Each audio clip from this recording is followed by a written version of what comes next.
To give something no place in your life does not mean to try and avoid it it means to ignore it นะการไม่ให้บางอย่างมีพื้นที่ในชีวิตเราเนี่ยไม่ได้หมายความว่าเป็นการหลีกเลี่ยงนะหลีกเลี่ยงก็คือ avoid ใช่ไหมภาษาฝรั่งนะแต่มันคือการ ignore มันนะหรือว่าเพิกเฉยเมินเฉยต่อมันหลีกเลี่ยงเนี่ยก็แปลว่าเรายังกังวลอยู่ยังกลัวอยู่ยังเกลียดอยู่ยังคิดถึงมันอยู่นะแปลว่าเราก็ยังให้อาหารเจเพนอยู่ดีนะ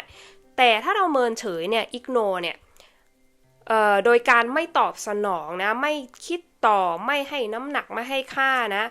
มันเหมือนกับที่เราเวลาที่เราเปิดวิทยุไปแล้วเจอรายการที่ไม่ชอบนะเราไม่ต้องไปด่ามันนะมันไม่ใช่ความผิดของ